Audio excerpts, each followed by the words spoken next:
का दिन, आप इस इवेंट के हवाले से क्या कहेंगे? पाकिस्तान एयर फोर्स ने अपनी तारीख की सबसे बड़ी डिफेंस वॉर जो है वो परफॉर्म की है, इस हवाले से क्या सेंटिमेंट्स हैं? और इसको साउथ एशियन स्ट्रैटेजी के लिए अगर हम बात करें तो ये हिस्ट्री का टर्निंग पॉइंट भी क्यों कहा जाता है?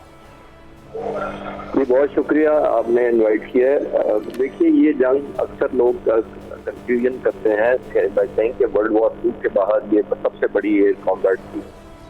वर्ल्ड वॉर 2 और इसमें ये बहुत ज़्यादा फर्क ये था कि वर्ल्ड वॉर 2 में जहाज तो बहुत ज़्यादा लड़ते थे आपस में दर्जनों में, लेकिन पॉकेट्स में लड़ते थे और दिन के वक्त लड़ते थे, रात को कॉम्बैट का कोई कॉन्सेप्ट नहीं था।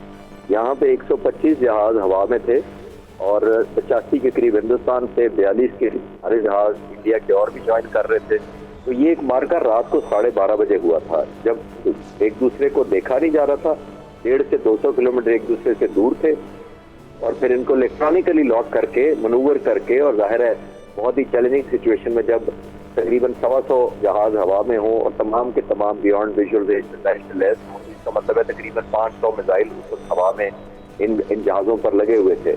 ये भी ज़हन में रखिएगा कि रात को 12:30 बजे, क्योंकि हिंदुस्तान ने कमर्शियल और सिविलियन एयरलाइन को कोई नोटिफिकेशन नहीं भेजा था इस जंग का, तो फिर उसकी वजह से आपने देखा कि इनको ये भी देखना था कि कोई सिविलियन कैजुअलिटी ना हो जाए या कोई एयरक्राफ्ट ऐसा कमर्शियल जहाज ना मारा जाए। तो इन हालात में दुश्मन को डिजिटली, इलेक्ट्रॉनिकली कंट्रोल करना, उनको मैनेज करना, उनको आइडेंटिफाई करना और सही मानों में हिट करना, ये बहुत बड़ा चैलेंज था। इसलिए ये तारीखी पता भी है और एक रिकॉर्ड भी है कि रात को 12:30 बजे आज तक जो पाक फिजाइया ने लॉन्गेस्ट इसको शूट किया है वो 198 किलोमीटर की डिस्टेंस पर शूट किया है, जबकि इससे पहले एक वर्ल्ड रिकॉर्ड जो हाईएस्ट था वो 140 किलोमीटर का एक अमेरिकन जहाज का था, F-15 का, जिसने सद्दाम हुसैन की हुकूमत ने इराक के खिलाफ 140 किलोमीटर पे F-15 से फायर किया था, और वो भी इसलिए कि इराकी एयरफोर्स ग्राउंडेड थी, almost no fly zone declare हुआ था।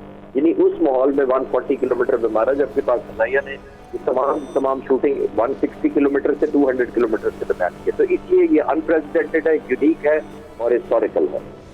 बिल्कुल है, यूनिक भी है, हिस्टोरिकल भी है। बहुत शुक्रिया। एक कमोडोर रिटायर्ड खालिद चिश्ती साहब हमारे साथ मौजूद थे और Shahzad Rafiq film producer association भी हमारे साथ मौजूद थे। नाज़रीन, ब्रेक के नंबर ब्रेक से वापस आएंगे तो हम पाकिस्तान की कामयाबियों के सिलसिले को मजीद जारी रखेंगे। साथ रहिए।